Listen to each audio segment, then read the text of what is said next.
Merci aussi à Jean Lafontan d'être avec nous ce soir. Jean Lafontan, c'est l'ancien secrétaire national du SNEP FSU, hein, et donc à l'heure actuelle, il est président également du centre EPS et Société. Peut-être que vous connaissez ce centre qui publie justement la revue Contre-pied. Voilà. Alors ça va être donc un pan d'histoire qui va être traité de 1970 à nos jours. Hein. Donc comment la profession en permanence agit avec son syndicat, hein, le SNEP, pour faire avancer et évoluer l'EPS. Donc un éclairage indispensable pour tous les profs d'EPS et ceux également qui sont en préparation là du concours, CAPES et AGREG. Donc la place de l'EPS au sein du système éducatif n'a jamais été, vous savez, un long fleuve tranquille. Hein. Le développement des pratiques dans et hors l'école a été au cœur de nombreux enjeux. Et Jean Lafontan, bien sûr, secrétaire général donc, du SNEP de 1997 à 2007, a été donc un acteur singulier de cette histoire. Président donc, du centre EPS et Société, hein, et donc il anime le comité de rédaction de la revue Contre-pied. On a bientôt un nouveau numéro qui va paraître et qui va traiter du culturalisme. Donc question importante, hein, bien sûr concernant l'histoire des différents courants. Comme vous allez pouvoir le voir, donc l'histoire se construit et continue de se construire, hein, de s'écrire. Hein. La place de l'EPS dans ses horaires, les programmes, les examens, donc nécessite souvent une vigilance constante. Un rapport de force entre les politiques, la profession. Là, on est à l'heure actuelle, et bien, comme vous savez, hein, c'est pour 2018, donc 170 postes de moins au CAPES. C'est 10 postes de moins à la GREG externe. Voilà. C'est une formation initiale hein, qui est en difficulté. Hein. Qui nécessiterait d'investir massivement dans les STAPS. Donc ici, le directeur du STAPS s'accorde à dire qu'il manque 5 profs d'enseignants quand même, des postes également en secrétariat, en personnel d'entretien. Hein, donc c'est un enjeu. Hein. C'est vrai que depuis des années, on demande un plan d'urgence, donc qui a été d'ailleurs validé dans les groupes de travail organisés par le ministère, mais non repris. Le projet en cours est celui d'arrêter, c'est vrai, un tirage au sort qui était vraiment ubuesque et donc malheureusement, hein, on est en train de le remplacer par une sélection hein, sur dossier, sans donner surtout les moyens vraiment supplémentaires par étudiant. Donc on porte même ici, nous, sur l'académie, donc la création d'une antenne stable sur Périgueux. Chaque année, c'est 40 000 étudiants, hein, généralement qui arrivent en plus à l'université. Il faut des moyens à cette université d'accueillir les étudiants. 80% de ces étudiants sortent diplômés, donc la première année, c'est vrai, il peut y avoir des difficultés, mais c'est aussi peut-être un temps aussi à laisser à chacun pour s'orienter, pour affiner un projet, hein, mais donner des moyens, bien sûr, pour réussir. Voilà. Donc, on a plein de sujets encore sur lesquels, je pense, la profession devra se mobiliser et faire que cette mobilisation fasse que l'histoire aille dans le bon sens et continue, bien sûr, à faire que l'EPS soit une discipline exigeante et dans l'école, pour les élèves et avec des professeurs correctement formés. Je laisse Jean, bien sûr. Merci bien, Nathalie. Bien, bonsoir à toutes et tous. Alors,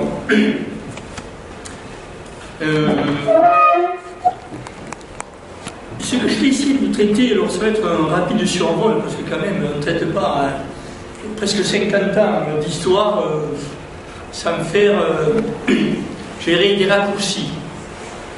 S'il y a des raccourcis, ça même, je les veux empreints de probité, et surtout que vous sentiez, l'idée là c'est de sentir comment cette histoire s'est faite. je crois que des grandes dates, c'est-à-dire des grands moments de rassemblement, ils ont toujours existé dans l'histoire, mais ils n'existent que s'il y a des syndicats qui se battent. Donc, l'histoire que je veux dire, c'est l'histoire des luttes qui ont été menées par une profession qui était convaincue que l'éducation physique était essentielle pour la formation des jeunes, souvent bien seule, et qui a imposé cette idée, je dirais imposé cette idée à tous les gouvernements de droite ou de gauche depuis 1970. Nous avons eu des conflits avec les deux types d'orientation, soit les personnes de droite, soit celles de gauche. Finalement, il ne faut pas sortir désespéré, il faut surtout se convaincre que si on se bouge sur les idées auxquelles on tient, eh bien, on est assuré de notre développement. Il ne faut pas compter sur les autres, il faut compter sur soi. Donc voilà un peu ce que je veux vous dire et que je vais essayer de retracer dans cette histoire. Vous savez, l'histoire, on peut la commencer par n'importe quel bout. Moi, je la commence par la fin.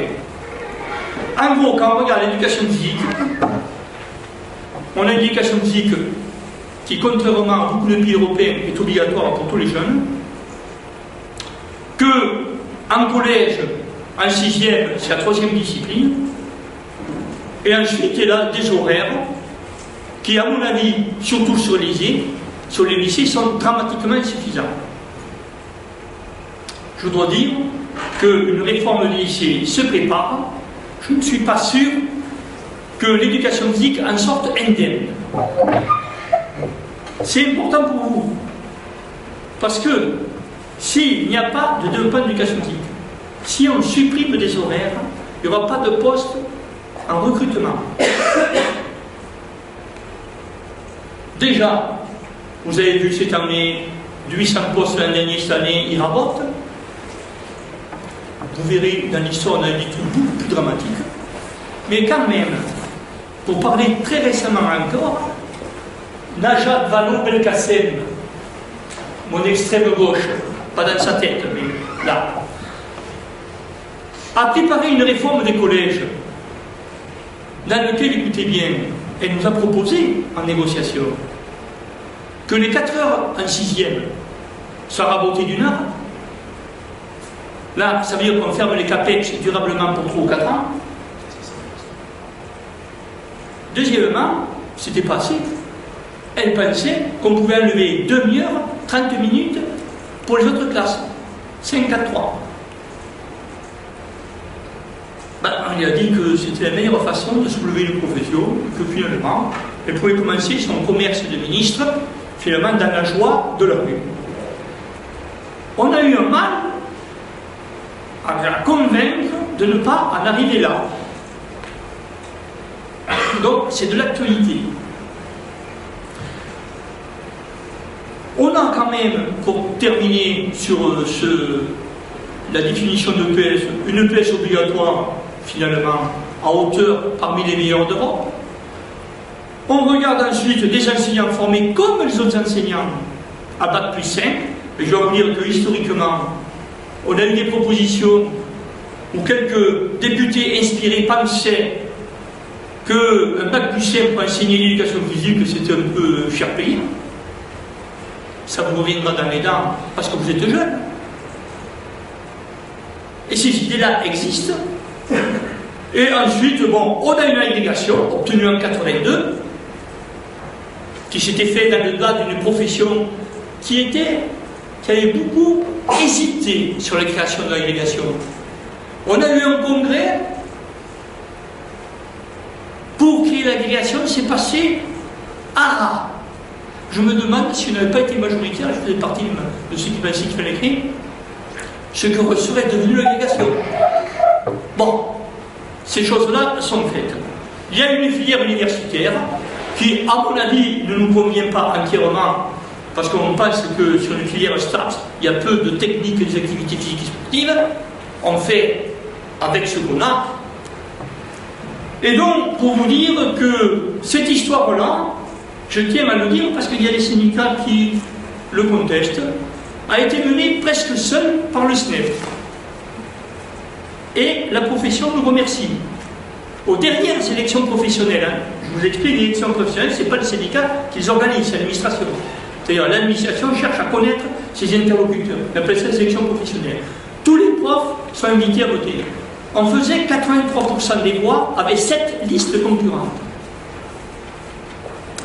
Quand on mène des luttes pour défendre son propre outil de travail, je crois que les collègues ont bien compris qu'il va mieux avoir un syndicat pour continuer à vivre.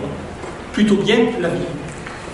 Alors, je vais vous parler de quoi? Rapidement, si je suis trop long, vous le dites, j'aimerais voir les questions des horaires, la question des recrutements, du sport scolaire, des contenus de formation, tout ce qui est programme, des questions de l'extrascolaire, vous allez voir, et ensuite la question des installations. Alors, avant de... L'histoire que je voulais vous raconter, c'est de dire que le syndicalisme ne vit pas hors sol et hors mur. Il s'inscrit dans un gouvernement, la vie d'une nation, dans lequel le rôle d'un syndicat, c'est de faire valoir un peu dans ce brouhaha social que l'éducation physique est là sa place, au même titre que les autres disciplines, à l'intérieur de l'école. Donc, quand on regarde en traversée des années 70 à 2007, on s'aperçoit qu'avec 6 présidents de droite et 3 présidents socialistes, ben, avec des nuances que j'indiquerai dans le parcours, des politiques identiques ont été appliquées. Alors, il peut y avoir ici ou là peut-être des militants qui vont me reprocher ces appréciations, mais je vais la démontrer. Mais c'est quoi en gros? Vous savez, entre 1970 et 2017, la vie française connaît un des plus grands bouleversements sociaux qu'elle n'ait connu jusqu'à là. On a un capitalisme qui se développe, qui est en crise, ce qu'on appelle de productivité, c'est-à-dire qu'il manque en permanence énormément d'argent pour faire face à ses besoins de profit. C'est-à-dire la France est un pays au monde qui produit le plus de milliardaires. Le plus de milliardaires. Et elle produit aussi énormément de pauvres. C'est justement parce qu'il y a énormément de pauvres qu'il y a quelques milliardaires. Bon, mais cet argent-là, la France est un pays riche, mais l'argent qui va dans la poche du milliardaire, il ne va pas où? Mais dans l'essentiel, dans les services publics. L'université, l'école, la SNCF, n'importe quoi, enfin, vous les connaissez, la santé, bon, la magistrature. La ligne générale qui s'est développée, ça a été d'une part un grand travail d'organisation de l'austérité, et cette austérité a été de nature salariale, c'est-à-dire globalement les gens sont moins riches en 2017 qu'ils ne l'étaient en 2007, en 1970. Fonctionnaires, nous avons été complètement pelés au nom de l'austérité, mais dire dans le privé, ils ne sont pas plus enrichis. Ça a été la marque indéfectible de toutes les politiques qui ont été menées de 1970 à 2017. Il y a, deuxièmement, une attaque systématique contre les services publics. La France est un pays au monde qui a énormément de services publics. Et c'est très bien. C'est celle qui, finalement, aussi a la politique un peu la plus soutenue à l'égard de toutes les couches de la population, même s'il y a des pauvres. Mais il vaut mieux être pauvre en France qu'aux États-Unis. Je ne vous parle pas ensuite de l'Inde, etc. Mais aux États-Unis, qui est soi-disant un pays riche. C'est une question essentielle. Donc la question des services publics est une question qui est stricte, qui a toujours été disputée. La droite a toujours dit qu'il y avait trop de services publics, qu'il y avait trop de chômage élevé, et finalement la gauche s'est un peu ralliée à cette proposition-là. Ensuite, tout ce qui est la flexibilisation du travail.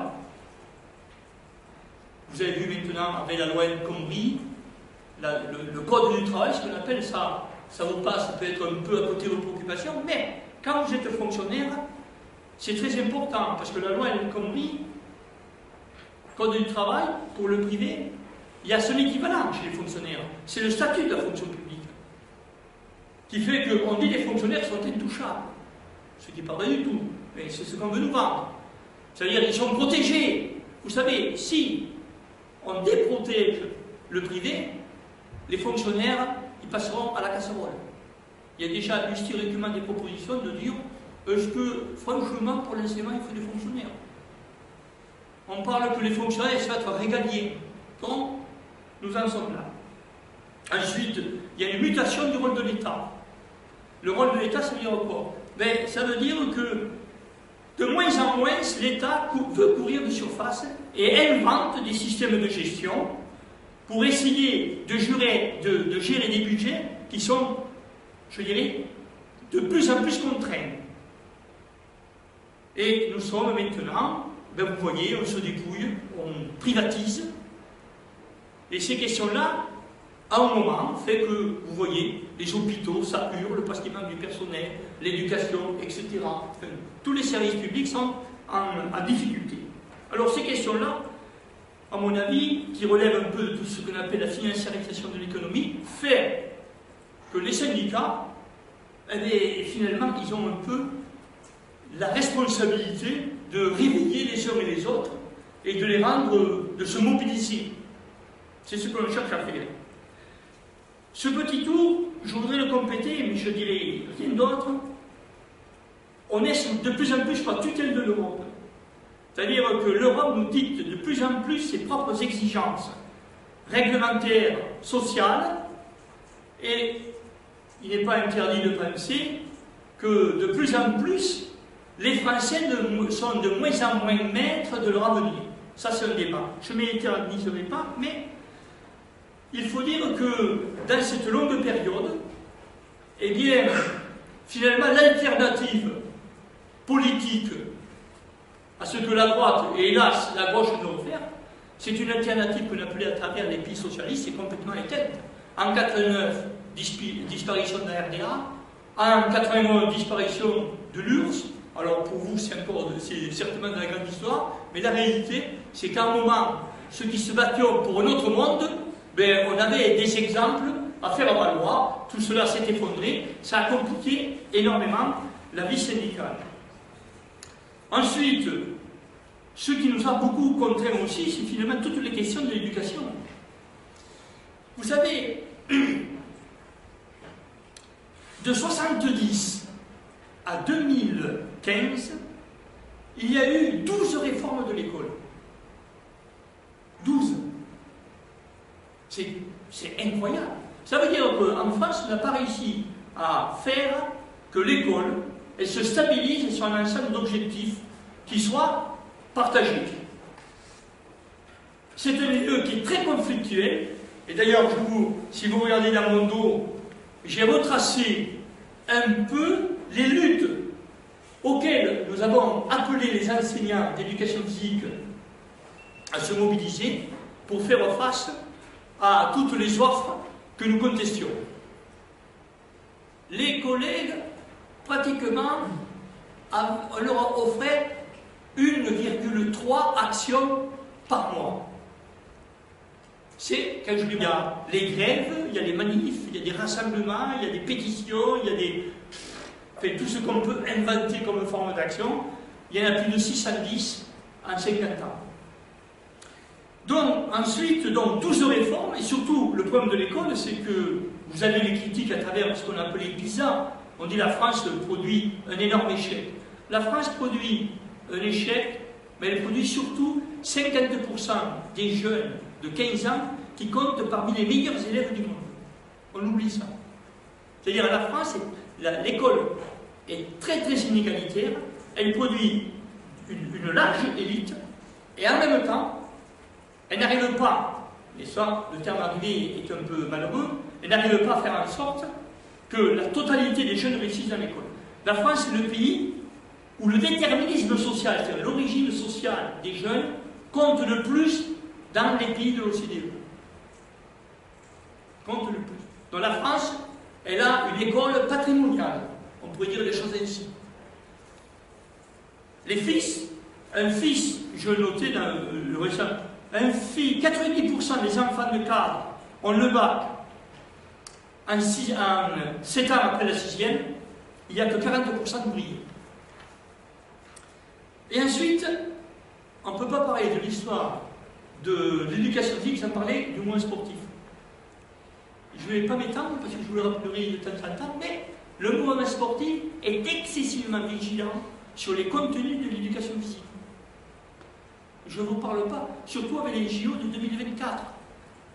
Si vous allez sur le site du comité olympique, vous verrez qu'ils ont mis en place des fiches pédagogiques à usage des anciens d'éducation physique. Ils nous donnent des leçons. Allez-y. Le mouvement sportif estime globalement que les profs d'éducation physique ne fournissent pas la culture physique dont le mouvement sportif a besoin. C'est dur à entendre, mais c'est comme ça. J'y reviendrai quand on va parler des programmes. Qu'est-ce qu'on enseigne aux jeunes? Et le problème, c'est que le mouvement sportif est en grande crise aujourd'hui de restructuration. Les jeunes ne vont plus dans les clubs, très peu. Les jeunes de 15 à 25, il y a une fuite. On a plein de statistiques là-dessus. Le ministère le sait. Le mouvement sportif le sait. Et je pense qu'une partie du succès du sport scolaire aujourd'hui est liée au fait, c'est-à-dire que le ministère ne parle plus de le supprimer, est liée au fait que le mouvement sportif est en grosse difficulté, alors que le sport scolaire reste encore dynamique. Et il faut savoir que si nous ne sommes pas vigilants sur les demandes du mouvement social, ça sera comme les profs de sciences économiques et sociales, dans lequel le MEDEF conteste le contenu des programmes. En disant, mais vous racontez des histoires sur l'exploitation, sur les gens mal payés, sur le code du travail, mais c'est pas ça l'entreprise, c'est plus généreux. Donc, les sciences éco, ça va pas être à l'école, c'est nous qui devons les faire. Si c'est commode, finalement. Mais c'est les... Alors, je vous ai traité rapidement la situation nationale, internationale, et là, le mouvement sportif, c'est là-dedans, dans ce creuset que se sont fait l'ensemble des luttes de l'éducation physique et sa vie concrète. Alors, écoutez, commençons un peu horaire recrutement. Vous savez, les horaires, aujourd'hui, 86e, 3 heures après, 2 heures en dessous. On a presque ce schéma-là depuis 1970. Alors c'est quoi? En 69, 5 heures dans les collèges, dans tout le second degré. 5 heures. Ces 5 heures, elles n'ont jamais été appliquées. C'était le foutoir. Il y avait plein d'horaires. Il manquait les profs, donc l'horaire n'était pas du tout appliqué. On a eu là-dessus, il y avait des fortes mobilisations des parents. On avait réussi au niveau des syndicats à rassembler un ensemble de partenaires sportifs, parents, etc. On avait fait de grosses assises dans les années 70. On avait fait monter la pression. On était à ce moment-là, Jeunesse et Sport, les profs de PS. On avait inventé un comité de doublement du budget qui mettait un bazar du diable au ministre. Donc, comité, 70, il a dit bon, on finit les 5 heures. On va faire, les 5 heures, on va les garder, mais on va les découper. Il y aura 2 heures, ça correspondait aux possibilités des profs en place, qui seront d'éducation physique, que les profs donneront, et puis on donnera 3 heures à des animateurs territoriaux, à des vacataires, et le ministère s'engageait à payer les communes qui recrutaient des vacataires pour faire dans les collèges et lycées de proximité les 3 heures qu'ils venaient de découper. Bon. Échec total, grève, notre comité de doublement commençait à prendre un peu d'effervescence. Bon, là-dessus, abandon total, ils ont dit écoutez, les 5 heures, c'est fini, on n'y arrivera pas, parce que c'est une référence scientifique. Ils tentent le passage en force, ils disent on va mettre 3 heures en collège et 2 heures en lycée. Eh bien écoutez, c'est la situation que nous avons jusqu'à présent. Il y a une petite nuance, parce que en collège, en 1994, j'y reviendrai, Bérou, à ce moment-là, ministre de l'Éducation, a donné une 4e heure à la 6e. Ça date de là. Donc, la structure, 3 heures collège, 2 heures lycée, date de 71, et avec la 4e heure, 94. En 6e seulement. On a loupé d'autres occasions, on vous dira ça. Mais, malgré tout, cela n'a pas calmé les esprits. Parce que, pour réaliser, quand ils sont passés de 3 heures à 2 heures, ils ont fait des transferts massifs de profs. Donc il y a eu des grèves, des luttes terribles. Et en gros, quand vous étiez dans un lycée où il y avait, vous donniez plus de 3 heures et 2 heures, eh les profs, on les transférait au collège. D'autorité. Et là-dedans, vous imaginez un peu l'ambiance, ça a donné, et cette ambiance-là, je voulais vous dire, elle était soutenue par le fait qu'à ce moment-là, en 72, le Parti communiste et le Parti socialiste allaient vers un programme commun de gouvernement. Donc ça a donné des aides à tous les militants pour dire au programme commun, on peut emporter le morceau. Donc on a, sur nos bases, on a redoublé d'activité. Et donc cette signature du programme commun en 72 a démultiplié, mais pas que sur le secteur de l'éducation, dans tout l'espace social, a développé les manifestations, les grèves, toutes les formes de mobilisation qu'on peut inventer. Partant de là, le ministère, qui était quand même, on a porté au ministère des Sports, l'obsession du ministère des Sports, c'était quand même le sport de haut niveau. Vous comprendrez bien qu'un sport de haut niveau, si on veut le faire à l'école, il faut trier les jeunes. Et donc, il faut rendre sportifs les profs. C'est là où ils ont eu l'idée de faire un CAPEX dans lequel ils devaient les faire obligatoirement un stage en club. C'est un peu l'ironie de l'histoire. Quand on regarde le parcours SUP aujourd'hui, on va demander à des jeunes qui ont un engagement sportif comme prérequis pour entrer en STAPS. Nous, on s'était battus contre cette idée parce qu'on a dit la vocation d'un prof de paix, ce n'est pas le haut niveau. C'est de connaître les activités physiques et sportives. Et à ce moment-là, dans les formations CREPS, on avait 4300 ou 4400 heures de formation. Donc je ne sais pas maintenant, dans les stages où ça n'est, c'est peut-être divisé par 2. Il y en a plus? Ah, tu m'as fait peur, ma démonstration tombait à l'eau sinon. Il y en a beaucoup moins. Divisé par 3. Divisé par 3, ben, vous voyez. Donc on avait, les profs de PS avaient de fait, dans les formations en CREPS, avaient une formation omnisport et polyvalente.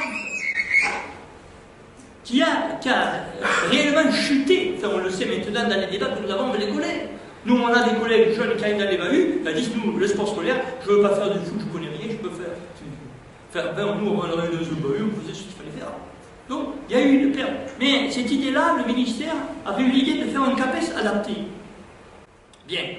Et ensuite, finalement, comme c'est 3 heures et 2 heures, il fallait continuer à former les jeunes, ils ont inventé ce qu'ils appellent des centres d'animation sportive. C'est-à-dire, en gros, ce n'était pas des clubs. L'administration inventait des structures avec les communes dans lesquelles on accueillait les jeunes pour faire du sport. Ça ne nous a pas du tout plu. Il y a eu une guerre totale. Ils avaient mis des moyens considérables contre les classes. Et non, parce que les classes, c'était un peu la mort de l'EPS. On avait bien vu l'histoire. Ils n'ont pas réussi à les implanter, je vous dirais. Ça a duré 3, 4, 5 ans. Il y a eu une telle résistance là-dessus qu'ils ont baissé les bras. Donc, là-dessus, les classes capotent.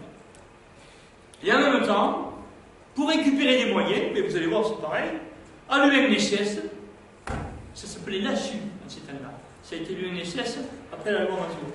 L'ASU, eh bien, écoutez, c'était simple. Le ministère avait, de manière aveugle, imposé 30 élèves par minimum par prof.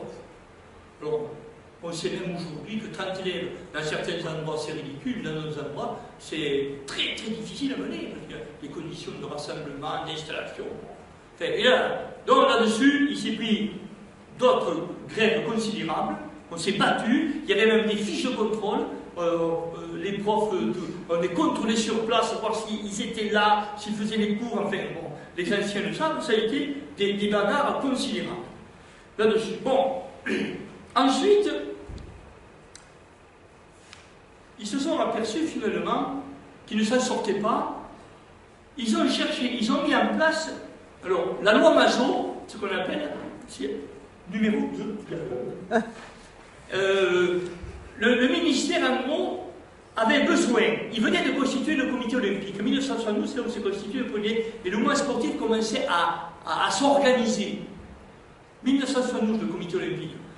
Donc, on avait besoin d'un cadre réglementaire qui puisse un peu organiser les pratiques sportives et le professionnalisme, un peu ce développement. Mais, ce qui nous intéresse dans la loi, en dehors de tout ce qu'elle traitait, c'était l'article 3, dans lequel il nous disait que tout élève bénéficie, écoutez bien, d'une initiation sportive. On parle d'initiation sportive et pas d'éducation physique. Donc, en clair, c'était la vision, la ligne, disons, au niveau. Cette initiation est organisée dans les établissements, les associations sportives, l'UNSS ou club, et les services du ministère, ces fameux classes. Mais, il rajoutait, c'est là où ça a mis le feu aux poudres, sous réserve d'une habilitation particulière, ben, je vous laisse lire. Ça veut dire que il voulait que les clubs viennent à l'école, s'installent et fassent les cours d'éducation physique pour, alors les formes, c'est pas aller bien loin, parce que cet article 3 a donné lieu à un décret qui n'a jamais été appliqué. Il y a eu une telle résistance, comme quoi je vais vous dire, quand quelque chose arrive, quand on se bat, on peut gagner, c'est sûr. Mais si on ne se bat pas, on sait qu'on est perdu. Mais alors là, le décret a finalement été publié et n'a jamais été appliqué. De toute manière, vu les difficultés qu'ils ont eues à faire face à mettre en place leur politique, Soissons, qui était le nouveau ministre après Mazot, a mis en place, diapo suivante, a mis en place un plan qui a été, alors écoutez, le plus meurtrier qui soit. Je vous laisse lire, mais ça a mis le feu aux poudres. À ce moment-là, je crois que les enseignants d'éducation physique, au niveau national, on a fait 7 à 8 grèves. Les régions avaient leur propre vie, elles étaient entièrement autonomes, ça a été un bouleversement considérable. Et surtout, la gravité là-dedans, c'est qu'on nous supprimait à la Est, on nous supprimait 1 heure. Les 3 heures d'animation passaient à 2 heures. Et ça, les collègues sont énormément attachés là-dessus, ça n'est pas passé. 0 poste, la Est, tous les profs, on les a harcelés pour faire des heures reçues. L'AS avec les heures reçues, c'était 1 millier de postes. L'AS, idem, donc en gros, ça leur permettait de combler facilement les 0 postes qu'ils ne créaient pas. Ensuite, ils ont poursuivi les transferts parce qu'ils se sont aperçus que finalement, malgré 72, l'obligation des transferts, il y avait une telle résistance qu'ils n'avaient pas réussi à les faire. Donc, ils ont employé, et ensuite ils ont piqué des postes. Alors vous voyez, les SAS, c'était les continuateurs des SAS, on a piqué des postes, mais les CEPS, c'était les centres d'éducation physique spécialisés, c'est-à-dire que dans lequel on accueillait des gosses qui avaient quelques déficiences physiques, donc pas de piquer, on a piqué tous les postes, on les a presque tous fermés, et dans les SUAPS, pareil. Donc les postes en SUAPS, on en a pompé vers le second degré. Donc, là-dessus, ils pensaient qu'ils allaient s'en sortir, mais ce n'était pas entièrement évident. Cette question a été très difficile, pourquoi? Parce que, en même temps que vous voyez, il y a des créations de postes de profs, il y avait un corps parallèle, les profs adjoints, ce qu'on appelait l'éducation physique, qui existait et qui, eux, avaient été favorisés. Alors, si tu mets la diapo 4, vous verrez que, globalement, comme c'était un corps qui était beaucoup moins payé que les profs de PS, vous vous doutez bien qu'il était facile pour le ministère de recruter le corps le moins cher. Alors regardez à peu près les chiffres, on avait des niveaux comparables. Sauf en 81-82, j'y reviendrai, mais sinon, Les profs, vous aviez des taux de réussite quand même de 18 à 21%, c'était quand même la guerre pour devenir prof.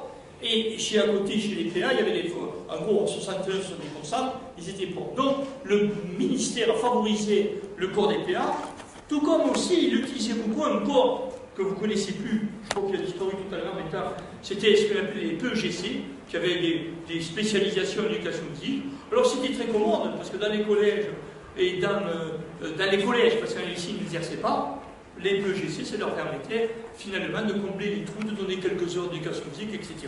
Bon.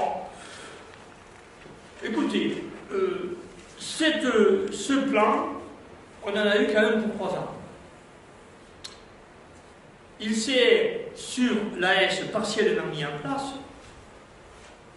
Globalement, ils n'ont pas eu le temps de le faire mûrir, puisque nous sommes arrivés à ce moment-là en 81, dans lequel, diapo suivante, dans lequel toutes les luttes qu'on avait menées se sont capitalisées, parce que c'était, je parle des profs de peine, mais c'était au niveau national, sont capitalisées au niveau d'un changement politique de fond. Arrivé de la gauche au pouvoir, qu'on n'avait pas vu depuis bien longtemps, dont là-dessus tout le monde était enthousiaste, et nous avions eu des négociations excessivement serrées avec tout l'entourage de Mitterrand, pour que, on sait très bien qu'il y a des bouleversements comme ça, si on n'est pas présent, on ne vous donne rien. Donc, au mieux, autant être présent et fortement présent. Ça a été notre cas. Et vous vous rendez compte là que ça a été le plan certainement le plus intéressant du point de vue des progrès de l'éducation physique. Enfin, il faut regarder bien. Bon, intégration à l'EN, ça écoutez, c'est une revendication qu'on avait depuis 58, donc 81, on a eu un décret, dans la foulée ils ont pris le décret, comme quoi on peut prendre le décret très rapidement. Rétablissement du forfait des AS. En Toulouse. 3 heures, on était content, mais on leur a dit, les 3 heures, il y avait le décret de 1950 qui nous avait barboté 1 heure. Il faut que vous transformiez le décret. Ouh, là, alors ça a commencé à négocier dans tous les sens. Oui, enfin, oui, c'est un peu long parce qu'on décret en conseil d'État, enfin, on nous raconte des salades. Bon, écoutez, d'accord. Bon. Ensuite, ils nous promettent 3000 postes sur 2 ans. On ne les a pas eus, mais l'année suivante, on a eu 1200. C'est quand même un truc considérable quand on annonce aux étudiants 1200. Alors écoutez, c'est presque un brasse gratis, quand même. Ensuite, le cours concurrentiel des PA, il est arrêté. Ils nous disent, bon, il fallait le temps, 84, puisqu'il y avait des promotions en cours, on ne peut pas dire, bon, on s'excuse, non, on vous renvoie chez vous, les autres ils gagnent. Donc, on les a arrêtés en 84. Création de l'agrégation, donc ce qui présente la grève, c'est à ce moment-là qu'elle naît. Il y avait des conflits sur des stats à Nice et à Orsay, dans lesquels on a mené des guerres fabuleuses. On a, Daniel, vous connaissez bien, ils nous ont dit, pas de problème, on les préserve. Ensuite, des trucs, l'INREDP, c'est la recherche pédagogique, on avait des postes. On nous annonce une nouvelle loi sur le sport qui préservera l'éducation physique, ce qui a été vrai. Un service EPS est créé, alors pour vous, ça ne vous dit rien, mais c'est très important. On arrivait du ministère des Sports, dans lequel on avait affaire à des directeurs départementaux plus ou moins éclairés, des directeurs IDEM. Là, on arrive dans une boîte, on dit il ne faut pas se faire bouffer. Donc on dit au ministre, on a rencontré les Savary, on dit il nous faut un service EPS. Il est créé, fait par un homme, Pagès, qui s'est comporté de manière admirable, qui était un haut fonctionnaire, qui a joué un rôle essentiel pour faire avancer l'éducation physique dans l'éducation orale. Et ensuite, un conseiller, Daniel Perrault, conseiller du ministre, spécial EPS. Ça se passe souvent comme ça. Alors, 81, c'était intéressant parce que vous voyez, ça nous a donné un peu de nerf et de conviction sur le fait de dire que l'éducation physique, dans l'éducation nationale, elle peut avoir sa vie propre. Et on ne voulait pas exactement se faire aligner sur les gestions de discipline. On l'a gagné sur la durée, on a gagné une intégration, à mon avis, plutôt bien réussie, même si elle était un peu combien, on s'en fout. Maintenant, regardons les choses avec un peu de distance. Mais, nous restait quand même cette histoire de forfait AS. Je veux dire, on a voulu on a mené, écoutez bien, à quoi sert un syndicat? On nous met les 3 heures, il n'y a pas de texte réglementaire. N'importe quel recteur et chef d'établissement, il dit, mais pas de texte réglementaire, vous êtes à 2 heures. On dit, non, c'est 3 heures. Le ministre l'a dit, tout. Les journaux, c'est comme ça. Le cabinet essayait d'éteindre les recteurs. Écoutez bien, on s'est battu jusqu'en 2014.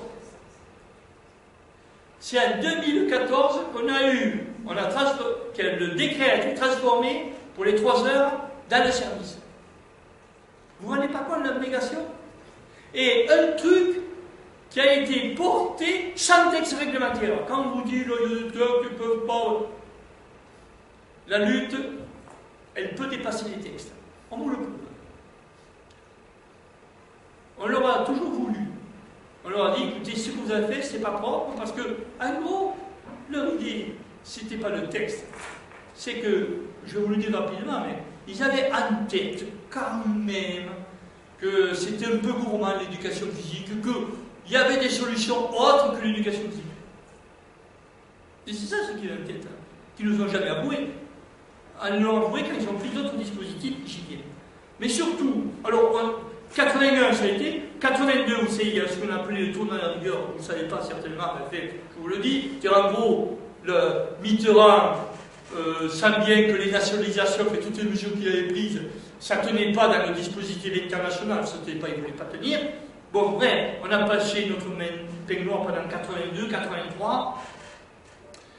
84, on est arrivé ainsi. On est arrivé jusqu'en 89 où nous avons passé quand même des périodes plutôt difficiles. Les politiques de rigueur se sont mises en place. Tout le monde a peiné. On a eu d'ailleurs des mal, malgré les mobilisations, à faire en sorte qu'elles aient un grand rendement politique. Bien. 89, je veux dire, Mitterrand avait été élu, 81-88, il venait d'être réélu. 89, Rocard était Premier ministre, Jospin, ministre de l'Éduc, et Dambuc, ministre des Sports. On a le trio là qui nous a fait le plus normal de l'histoire. Parce que, finalement, quoi, dans le lycée, une grande poussée démographique, des recrutements de profs difficiles, les profs mal payés en ces temps-là, le privé donné des alternatives plus avantageuses de profs, donc dans un certain nombre de disciplines, des creux de recrutement, ce n'était pas le cas chez nous. Mais partant de là, des difficultés de couvrir les horaires obligatoires, bon, mais écoutez, on nous invente un 1981 à l'envers. C'est quoi le 1981 à l'envers? Les syndicats, la FSU, le ZEP, ont demandé des revalors de profs, on demandait de réduire les maximums horaires, on demandait des recrutements. Eux, ils se sont orientés, ils ont voulu inventer des bivalents à bac plus 3. Les bivalents, c'est en dessous de certifié. Bivalents, 2 disciplines, parce que c'est plus simple à gérer, ensuite à l'évaluer. Ensuite, les certifiés existants, on les met tous dans les lycées, les agrégés dans l'université, et on augmente les charges de service. Vous voyez, l'anti-plan 81. Alors ça nous a quand même un peu hérissé. Cette chose-là était d'autant plus complexe que nous avions des syndicats de l'UNSA qui négociaient à l'intérieur du syndicalisme enseignant une autre répartition des forces. Pour vous dire rapidement, la FEN était dirigée par des dirigeants socialistes et ils voyaient mal des alternatives qui étaient animées par des communistes et par diverses personnes de gauche qui pensaient que la Fédération d'éducation nationale, ça s'appelait comme ça en ce moment, ne se battait pas suffisamment pour défendre les profs. Et ils sentaient que la direction allait perdre, et donc ils ont concocté un plan qui correspond exactement aux revendications de la FED. Bon, écoutez, il y a eu 5 manifestations, donc 3 redoutables. Une dernière à Paris à 100 000, selon la police. Un gros truc. J'espère, comme on le saura, il va passer Premier ministre en 97, et il va être candidat en 2002, qui voyait un peu plus loin son avenir. Il a bien vu qu'avec 100 000 enseignants, il ne tenait plus rien. Ses amis politiques, la direction du syndicat, ne tenaient plus rien, donc il a lâché. Et écoutez, ça s'est même terminé pour lui à l'envers. C'est-à-dire, au lieu de nous faire cracher ça, c'est là où on a obtenu la revalorisation des profs, non négligeable, et des recrutements. Et cette revalorisation des profs, c'est là où on a eu la haute classe. Pour ceux qui sont en place, la haute classe date de cette époque. Ça a été un gros morceau qui a été... Et donc, ça a mis à l'intérieur au niveau politique, il y a eu des aigreurs d'ailleurs. Allègre, qui était un de ses conseillers, qui a été ministre, lui a fait payer, mais on s'en moque. La réalité, c'est qu'on a réussi à capter un peu le maximum qu'on pouvait engager avec nos luttes. Je dois dire qu'à ce moment-là, on aurait pu peut-être obtenir les 3 heures en lycée. Le Conseil national des programmes, on avait mené tellement de luttes sur le PS que le Conseil national des programmes avait demandé à ce que l'horaire au lycée passe à 3 heures. On a multiplié toutes les pressions possibles, manifs, pétitions, ils n'ont pas lâché. C'est comme ça. Je pense que c'est là où nous sommes passés le plus rare de faire évoluer l'horaire dans les lycées. Parce que maintenant, 2 heures, c'est bon. Voilà. Bref. Donc, toujours est-il que on a retrouvé, lié à ces mobilisations, mais lié aussi à un rebond des luttes dans l'éducation sur l'enseignement privé. Parce que 93, Bayrou, c'est changement de gouvernement, Bayrou est ministre de l'Éduc, et ils sortent l'idée d'une loi pour aider l'enseignement privé. C'est-à-dire faire en sorte que l'enseignement privé soit payé par les collectivités territoriales. Bon, là-dessus, écoutez, on nous a brandi devant un drapeau rouge, ça a mis des réactions considérables, dont une manif à Paris d'1 million de personnes. 1 million. Considérable. 16 janvier 94. 1 million. On n'a jamais vu ça. Puis on n'a pas pu bouger. On est rentré à la maison parce qu'on pouvait pas. On était contents, on y était allés. Et surtout, le gouvernement a laissé. Ils avaient mis en place des tables rondes sur l'avenir de l'école. On s'y est battu comme des malades. Et c'est là où on a décroché la 4e heure en 6e. Bon. Je pense que les plus grosses mobilisations sont longuement ensuite. On n'a pas réussi à atteindre ce niveau-là, sauf en 2004. En 2004, il y a eu toute une campagne. C'est le diapo supplémentaire, je crois que c'est la diapo 6. Il faut que je... Voilà, c'est ça. En 2004, il y a toute une campagne pour dire, écoutez, les STAPS, ils servent à rien. Il y a eu tout autour de ça. Il y a eu tout, ça crée du chômage, ça... dans l'école, ils sont trop nombreux. Enfin bon, les STAPS, non, c'est pas ça. Donc, on a eu ça enflé, tant si bien quand même que ils ont proposé de supprimer 41,3% des postes au CAPEX, 25% à l'AGREC au CAPEX interne et 20% à l'AGREC externe. C'est quand même une sacrée cure. Il y a eu de grosses mobilisations. On ne peut pas dire qu'on n'a pas gagné sur les postes sur le champ, on a eu un peu l'année suivante. On a eu des manifs de 12 000 personnes, c'est quand même pas négligeable pour nous, quand même, c'est un truc. Mais bon, on n'a pas emporté le morceau. C'était Fillon. Il n'a pas eu un avenir heureux, lui. Fillon. Et ensuite, en 2006, rebelote. KPP externe, moins 50%, agrég, moins 57%, enfin, une charpie totale. Alors, d'ailleurs, c'est à l'honneur ici des Bordelais, puisqu'il y a des jeunes, des staffs de Bordeaux, qui ont organisé une montée à bicyclette sur Paris. Ça donnait un truc, une manif considérable. Elle se passait en même temps que tous les mouvements de lutte contre le contrat première embauche, c'est-à-dire des jeunes, un SMIC pour les jeunes, pour dire rapidement. Donc c'était une époque quand même où il y avait des effervescences partout, et les stades sont montés à Paris, il y a une manie considérable, dans lequel finalement on a, comme on dit, marqué des points, mais pas sur les stades. Donc, ces manifs de 2006 ont été, à mon avis, des manifs qui ont marqué l'ensemble des politiques sur, comment dirais-je, sur la préservation de l'identité de l'EPS et de ses horaires.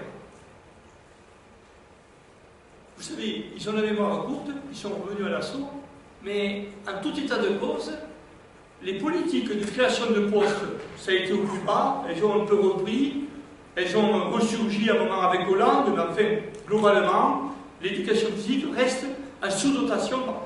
Aujourd'hui, on estime qu'il faudrait 1500 créations de postes pour faire face à la totalité de la demande scolaire et des remplacements. Donc, vous voyez, on en est à moitié moins. On est à peu près cette année.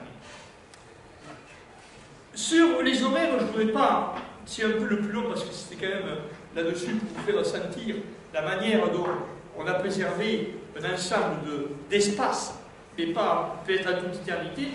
Mais il faut dire qu'on avait aussi, alors je dis ça comment, en 1994, on avait obtenu toutes des options d'approfondissement, enseignement facultatif, enseignement d'exploration, je ne sais pas, vous avez dû vous le dire ça en cours. Bon.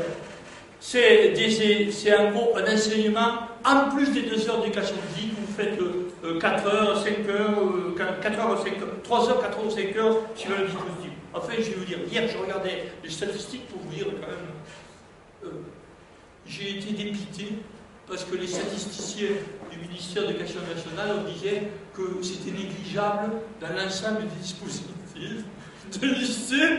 Donc, ça veut dire que nous, on aurait aimé, il y a à peu près une section par département, par ACAD, c'est des trucs négligeables, mais enfin, je voulais vous le dire quand même, on avait mis un pied à l'étrier, on avait dit peut-être comme ça. Alors, il y avait aussi des sections sport-études. Les sections sport-études sont des horaires complémentaires à l'éducation physique, organisées avec le mois sportif, etc. Et en France, il y en a quand même presque 2700. Donc ça fait quand même quelque chose d'un peu plus tenable. Mais bon. Bon voilà, sur les horaires, je vous ai à peu près tout dit sur la question du recrutement. Sur le sport scolaire, j'en ai dit beaucoup. Pourquoi? Parce que finalement, le sport scolaire, les 3 heures, ça représente à peu près l'équivalent de 4500 postes. C'est considérable. Quand vous voyez un coût de 600 par an, ça fait quand même presque 10 ans. Oui, c'est-à-dire que quand on avait dit aux étudiants, si le sport scolaire, parce qu'il y avait des candidats, par exemple l'UNSA ou le SVIEN, ils sont contre les 3 heures. Mais je lui dis, mais ouais, vous irez expliquer ça aux étudiants. Au fait, alors les 3 heures, 4500 postes, on les met dans le bahut. Voilà, ben on arrête les recrutements sur 10 ans, c'est pas le problème, de toute manière, parce que c'est bien pour les élèves. Donc, ce réservoir-là, quand ils étaient passés 60 à 2 heures, ils récupéraient 1 millier de postes. Bon, à cet an-là, maintenant ça a gonflé. Donc, on sent bien que le sport scolaire, c'est une discipline qui est restée vraiment ancrée dans la psychologie des profs. Les profs peuvent y échapper sous certaines conditions. En fait, ils prennent tous le sport scolaire de 95 ou 16%. C'est une réalité. Je crois que c'est le plaisir professionnel. On se voit, on se rencontre, moi je vois, on se rencontre un petit peu bahut, ça fortifie les rapports.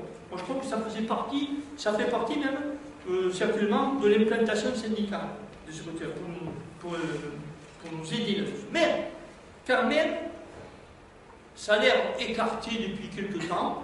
Mais jusqu'en 2012, on a eu 4 ou 5 rapports de la Cour des comptes, d'un conseiller, un prof copain qui était conseiller de Jospin, Leblanc, qui était un militant du SNEF, qui après, avec l'évolution politique, s'est retrouvé conseiller du Premier ministre, puis voilà, alors il perd un peu la tête. Finalement, il nous pose des rapports dans lesquels nous expliquait très doctement que le sport scolaire, on pouvait bien mieux le faire tourner en supprimant des postes et du forfait. Bon, alors, actuellement, ce danger-là, j'ai envie de dire, c'est un peu écarté. Alors, sur la question suivante, sur la question des programmes, je ne vais pas vous faire quand même un compte rendu des programmes depuis qu'ils existent. Bon, mais je pense que ce serait assez passionnant. Mais il faut savoir que le syndicat, c'est énormément, on est les seuls, dans le premier degré aussi, on s'est énormément préoccupé du contenu de l'enseignement d'éducation physique. Les inspecteurs nous le reprochaient. Ils nous flattaient, ils nous disaient, vous savez, le SNEP, question corpo, très bon, mais les programmes, c'est pas votre histoire, c'est de la pédagogie. La pédagogie, c'est pas pour un syndicat. Et nous on disait, mais justement, quand on veut les idées qu'on développe sur la vision du sport, sur la vision de la formation des jeunes, c'est au contraire, c'est au cœur de nos préoccupations. Donc, le SNEP a mené des combats terribles sur le contenu de l'éducation physique. Et je dois dire, c'est très important, pourquoi? Parce que ce qui ne se fera pas à l'école, se fera ailleurs. Je vous ai parlé des profs de sciences éco, là, c'est exactement pareil. Je vous ai parlé aussi du comité olympique, là, pareil. Je vais vous dire, la question des programmes, si vous avez regardé les derniers 2015, il y a eu à un moment un ensemble de remarques qui sont arrivées dans la presse sur le jargon de l'éducation physique. Vous en rappelez pas de ça? Elle nous rappelle un paramètre bondissant, pour parler des jeunes, qu'on ne sait pas d'où c'est sorti. Alors nous, on avait quelques idées, mais enfin, on ne dénoncera pas. Mais toujours est-il que, dans les programmes, lorsque les journalistes se sont saisis de cette question, qu'ils ont lu, ils ont dit, c'est jargonnant. C'est plus simple le sport. Je me rappelle avoir rencontré Allègre, c'était en 98 ou 99, on était en plein conflit avec lui sur la réforme de l'école. Mais il m'avait dit, mais vous avez vu ce que vous écrivez? Mais vous avez vu ce que vous écrivez? C'est impossible. Personne ne comprend. Les jeunes, ils sont là pour taper dans une balle. Enfin, globalement, on ne pense pas que dans le sport puisse créer des savoirs et que l'éducation physique est là pour faire en sorte que les gosses s'en emparent. L'éducation physique, c'est de l'entrain. Certains écrivent c'est du plaisir. Mais bien sûr que c'est du plaisir. On n'est pas là pour s'ennuyer. Mais je veux dire, le plaisir naît de la culture, de ce que l'on apprend. Le plaisir, il peut bien sûr être avant, mais il vient souvent après l'effort. Il vient comme un fondement. Maintenant, quand je vous disais qu'il fallait être vigilant, le mouvement sportif est sous la tutelle permanente, le fait sous la tutelle du mouvement sportif. Je voyais pourquoi le colloque du GNOS en 88, un colloque important sur le rythme scolaire à la Sorbonne, le président du GNOS, Nelson Payou, dit, lui, il se propose d'organiser l'éducation physique. Et il propose de distinguer deux choses. Il y a, il dit, dans la formation des jeunes, la disponibilité motrice et l'initiation sportive. La disponibilité motrice, c'est compliqué, c'est pour les profs de PS. Mais l'initiation sportive, c'est nous. Donc lui, il était pour que, un peu ce qu'ils avaient inventé, je vous ai raconté en 70. Il était pour dire, les profs de PS ne sont pas capables de faire la culture, je dirais, sportive et artistique des jeunes.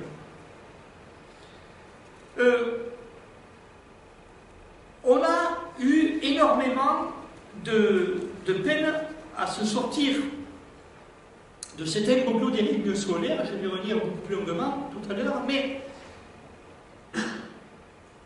je crois que cette question du club à l'école est la question qui hante l'éducation physique. J'ai ici le camarade Fillon,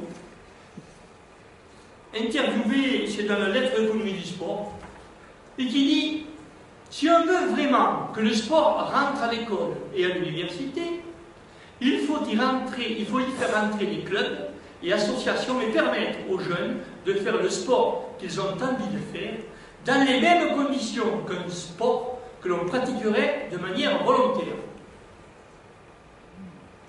2016. Avec ça, ça ne crée pas des postes KPS, il y a rien. Le même Fillon, puisqu'on est sur les programmes, au moment du socle, le socle Fillon, 2005-2006 publié, on a vu une interview de la FSU dans laquelle je faisais partie de la FSU. Je l'avais interpellé sur la question du socle, il n'y avait pas d'éducation physique.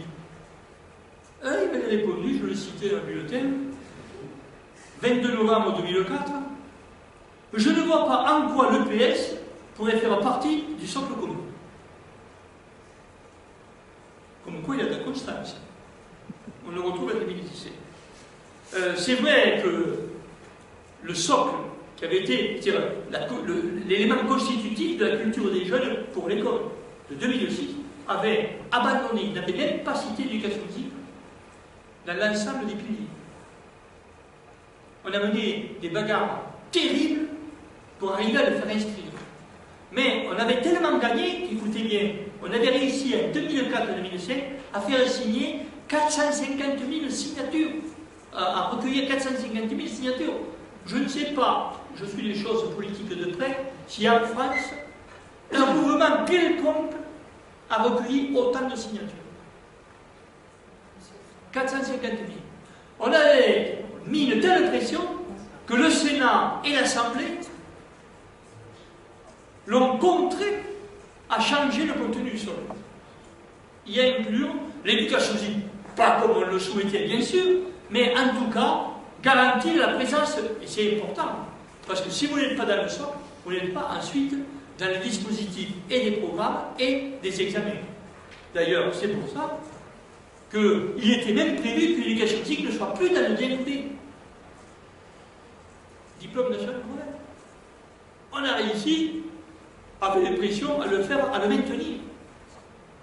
Mais on s'aperçoit que dans la réforme des NDV que nous a proposée Van Belkacem, on n'a pas réussi à faire en sorte que l'éducation physique soit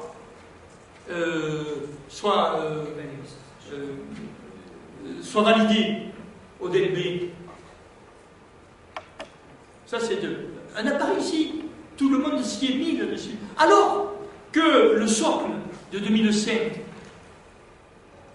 nous, on a tout fait pour y rentrer dedans, dans ce socle. Dans le socle de 2015, de 2013, de Payon, on était dedans et les adversaires ont tout fait pour nous en sortir. D'ailleurs, c'est un peu le sens des programmes de 2015.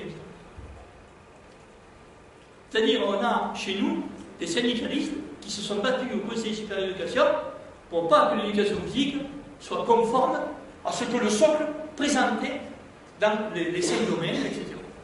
Donc, vous vous rendez bien compte là-dessus que cette question des programmes est une question qui est cruciale.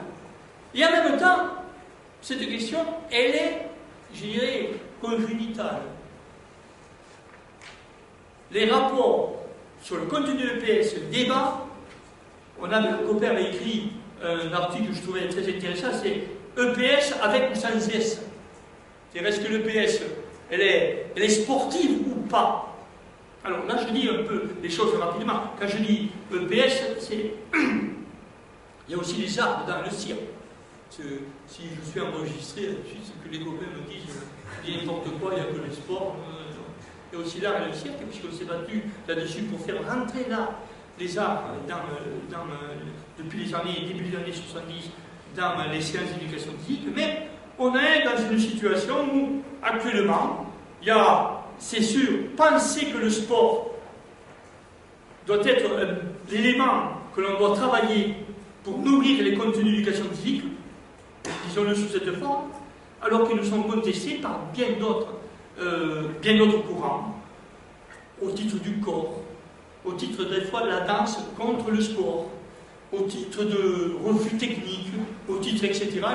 J'en passe des meilleurs, mais je crois que la guerre de définition de l'objet d'éducation physique, on nous l'avait dit, l'enseignement, ramener l'EPS à une simple didactique. C'est une question actuellement, une didactique qui ne s'appuie pas sur les activités sportives, c'est l'enjeu des programmes 2015. Vous les avez vus comme moi, je crois que nous sommes là-dessus arrivés au niveau le plus contestable des contenus de l'EPS que nous avons eu depuis bien longtemps.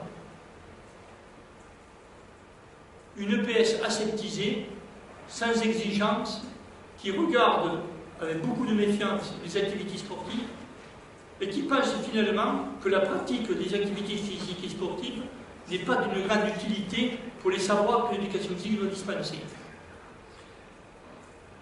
Je pense que cette question, il faut qu'on y soit vigilant. C'est vous, en plus vous êtes les jeunes là-dedans.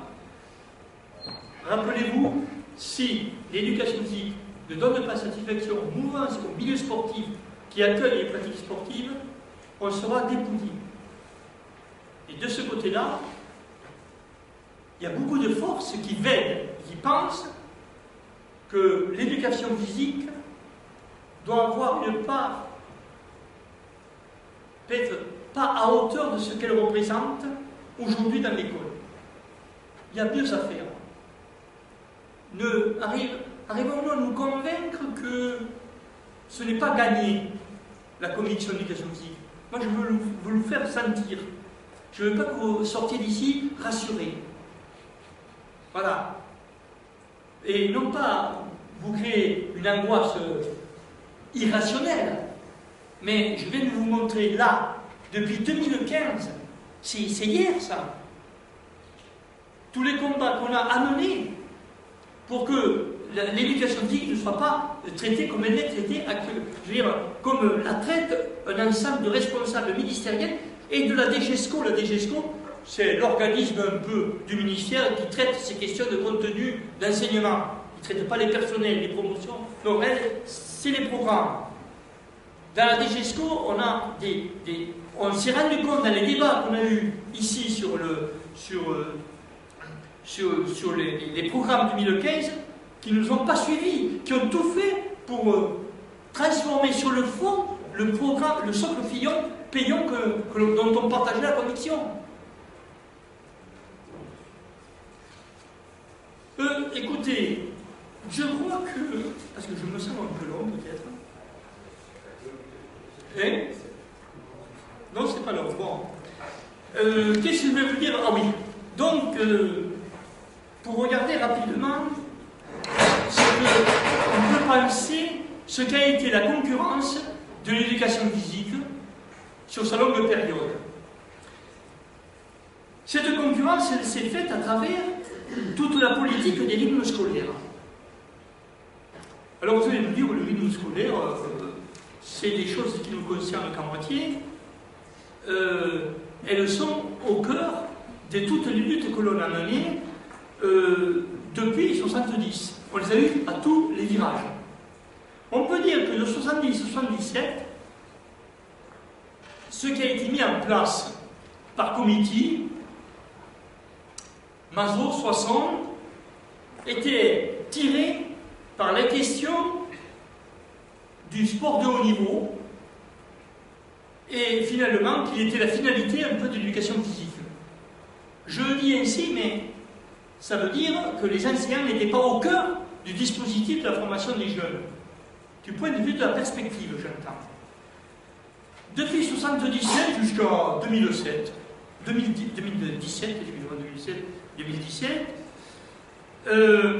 les rythmes scolaires apparaissent plutôt comme une contestation de l'école. Une école inefficace, qui produit de l'échec. Et au nom d'une mission historique qui serait portée par le mouvement associatif. Ça a beaucoup été porté et qui pense qu'il y a un mouvement associatif dont on ne conteste pas l'intérêt, mais qui peut parfois avantager ou faire avantageusement ce que l'école ne fait pas. Ah bon, je vous ai donné là, vous avez la liste, je crois que j'en ai coupé en plus. de toutes les initiatives auxquelles nous avons eu à faire face. Le fond du problème, c'est que on a inventé l'idée que l'école, par ses seules forces, ne peut pas satisfaire une scolarité réussie de tous les jeunes. Donc, successivement, des notions de complémentarité ont été mises en place. Complémentarité entre l'école et le mouvement sportif, on en a parlé, avec, etc., les clubs, le mouvement associatif dans sa diversité, etc. On a dit, finalement, le jeune est unique et doit mettre en cohérence ce qu'il fait à l'école et ce qu'il fait hors de l'école. Deuxième axe. Troisièmement, cette mise en commun, elle ne peut s'inventer qu'avec des passerelles. Alors on invente des passerelles entre l'école et les clubs sportifs, ailleurs, au théâtre, ce que vous voulez. On nous a inventé des théories de décloisonnement. Les jeunes se perdraient, parce qu'entre l'école et hors école, ils ne sauraient plus où ils sont. On a inventé aussi l'accompagnement éducatif. Ça, c'est beaucoup plus récent. Ce qu'il faut, je crois, avoir à l'idée, c'est, si nous n'avons pas l'intime conviction que l'école, par ses seules forces, peut scolariser et faire réussir l'ensemble des jeunes, on sera toujours à la recherche de gadgets éducatifs pour faire face à des scolarités réussies de tous. Tous ces dispositifs ont un dénominateur commun. C'est le refus de donner à l'école les moyens financiers, parce que ça coûte de recruter des profs, ça coûte de fournir un fonctionnement une école, mais ça ne coûte pas, je dirais. C'est ce que normalement une société doit donner pour se reproduire, pour élargir ses connaissances, pour élargir son patrimoine. Ce n'est pas un coût, c'est un investissement. C'est ce que l'on dit de l'ensemble des services publics.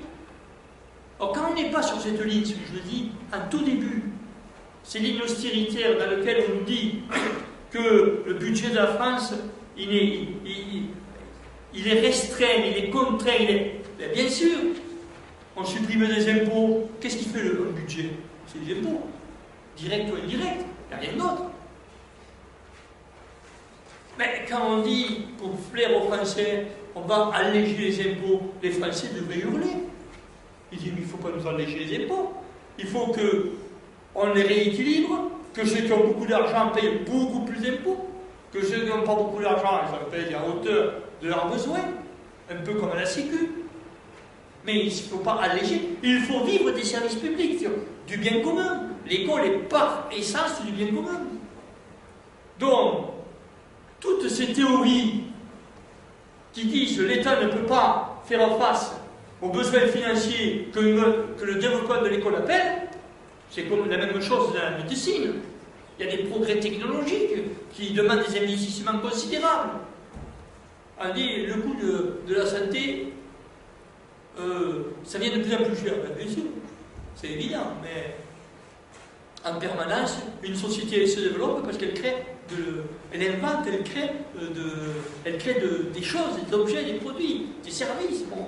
Elle s'enrichit, donc ça nécessite des moyens que le budget de l'État doit fournir. Or, la racine de cette contestation que nous n'avons pas portée, je suis sûr que dans la salle, je ne questionnerai pas comme ça, mais qu'il y a des quantités de personnes qui pensent qu'on ne peut pas faire, qu'on ne peut pas tout faire. Vous savez, le Parlement a fait beaucoup de choses parce qu'on lui donne beaucoup d'argent. On lui donne l'équivalent du budget de l'État pratiquement à un subside divers et variés. On trouve ça presque normal. Moi, je ne suis pas pour tout supprimer, mais je suis à réexaminer ces questions-là. Donc, ces questions des extrascolaires, c'est une question terrible et qui nous a coûté énormément cher. Bien souvent, ils sont mis dedans. Vous avez vu que, dernier recours, les PEDT, le Payon et Nayo, Najat Vallaud-Belkacem, sont tombés à l'eau parce que finalement, ça a été un dispositif qui était, à mon avis, mal pensé, mal finalisé, on ne savait pas très bien ce qu'il y avait à faire. On a surestimé les capacités des clubs à venir intervenir, aider l'école, etc. Voilà, tout ça, c'est parti un peu de nos bien. Il y a eu pas mal de fruits qui ont été mis là-dedans, et vous avez vu pratiquement sur les 5 jours, 9 demi-journées, il y a un recul considérable. Moi, de mon point de vue, je pense que ce recul, c'était pas à le prévoir, mais je pense que ce n'est pas une catastrophe. La réalité, c'est qu'il y a à reprendre la question de l'école sur le fond, et je crois, à mon avis, que le cœur du dispositif, je crois, avec toutes les disciplines scolaires, c'est de savoir exactement quel est le contenu de l'enseignement. Qu'est-ce qu'on enseigne? Là, j'ai un peu le fond du problème. Donc, c'est un travail de didactique approfondi que l'on doit mener, qui actuellement est laissé un peu en déshérence. Pour terminer, je voudrais vous dire quelques mots sur les installations. Dernière diapo. Ah, c'est bon. Tu as tout compris. Pascal. Vous savez, j'ai relevé une remarque de Comiti que j'ai trouvée dans un vieux bulletin du syndicat extraordinaire. Donc, je vous la lire parce qu'il est poétique presque. Comiti, à l'Assemblée, qui répond aux députés, il manquait des installations. Il dit non. Il dit, pas besoin d'équipements coûteux. Il suffit de disposer d'une forêt, voire d'un champ, et voilà. Ministre, alors qu'on avait commencé à mettre en place un plan d'équipement sportif, il y en a eu 2 plans d'équipement sportif, parce qu'on savait bien, si l'État ne prenait pas en charge la mise en place de toutes les installations pour l'école, un bac plus C ne sert à rien. Comment faire rendre la qualification que vous avez si on vous met dans des conditions lamentables? On a pris ce taureau par les cornes, et moi je vous assure, si vous êtes des lecteurs de romans, allez-y. On a sorti, regardez tous ces bouquets. On a fait un travail considérable, qui a été soutenu verbalement, ils ne nous ont pas donné un radis, par le ministère de l'Éducation nationale. J'avais vu une architecte qui a été intervenue dans un colloque en disant que c'était un travail remarquable. On a fait un travail remarquable d'invention de salles pour l'éducation physique. Pour l'éducation physique. Les grandes salles, maintenant, on ne les compte plus. On a été même pillés. Aux égards, on piqué nos idées, les ont revenus. Mais, ce que je veux dire, c'est que le syndicalisme a aussi cette créativité de dire que finalement, quand on passe sa professionnalité jusqu'au bout, eh bien, la question des installations est importante.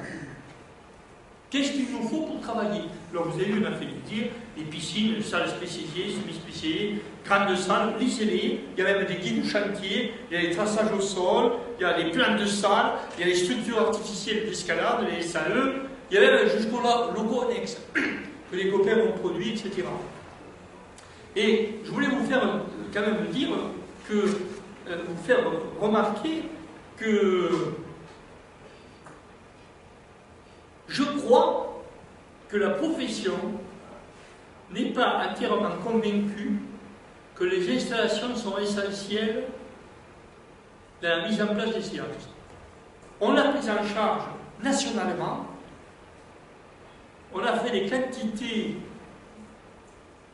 de stages de formation, et soyons honnêtes, on a un retard considérable sur cette question. Mais c'est un retard qui est national. Le ministère a fait un recensement des équipements sportifs, RES. Allez-y sur le site du ministère des Sports, il est gratuit, je crois, l'accès. Bon. Ils ont fait un travail remarquable, des synthèses passionnantes, mais en même temps, pour les copains qui ont travaillé chez nous sur ces installations, ils nous disent qu'il y a une quantité d'installations qui sont créées et qui ne sont pas très intéressantes pour les scolaires, qui ne sont pas fonctionnelles du point de vue des collègues. Mais je voulais vous faire remarquer que l'ensemble de ce que nous avons fait a été mis en place, réfléchi, discuté avec le mouvement sportif, avec la fédération de natation, avec le tennis, avec l'athlétisme. Enfin, on a associé, parce qu'on s'est aperçu, eux-mêmes le disaient, avec le handball, tous les tracés, ils nous ont dit, mais c'est vrai, qu'on a des démarches qui sont convergentes, mais je dirais qui ne partent pas des mêmes exigences et des mêmes, je dirais des mêmes présupposés, mais en tout cas, il disait, les installations que l'on a réfléchies avec eux sont d'une grande commodité et d'une grande utilité pour l'enseignement. Donc, autour de vous, je suis sûr que dans le CAPEB, ces questions-là n'apparaissent jamais, le terme équipement, et pourtant, parler de l'éducation physique sans parler d'équipement, je voudrais vous dire, on ne parle pas de grand-chose. Voilà, alors maintenant, écoutez, je termine ici sur. Bon, si on fait le bilan comme ça, on dit l'éducation physique, on a réussi la lutte, les collègues ont réussi à la stabiliser. Je vous ai dit toutes les choses trappes que l'on a eues. On a réussi à déstabiliser, on verra avec ce qui se prépare sur le lycée. Les qualifications, on ne conteste pas au prof de PS d'avoir un statut à eux et d'avoir une agrégation. Vous savez, c'était pas évident. C'est pas évident. Allègre même avait dit au moment où maintenant on invente n'importe quoi comme agrégation de terre, même celle de couture. Bon. C'est Allègre, mais il traduisait mon idée de sentiment. Le sport scolaire, je crois qu'il vit, à mon avis, ses meilleurs jours parce que, bon, je ne veux pas dire qu'il n'y a pas de problème, mais je le regarde un peu avec le recul, quand on regarde les étapes par lesquelles il est passé, on va dire, on n'a pas à mener les mêmes combats pour le développer. Voilà.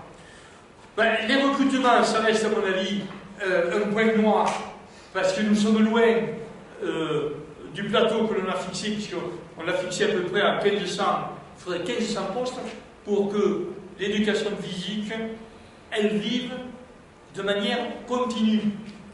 C'est-à-dire que quand quelqu'un part malade, etc., il est remplacé. Il faudrait 10%, si je me rappelle bien, de TCDR, et vous êtes combien à Bordeaux? Là, à la rentrée disponible, il y en avait sur l'académie 1,75%. Voilà, 1,75%. Alors, ben, après, qu'est-ce qu'on fait? On fait appel à des vacataires, etc.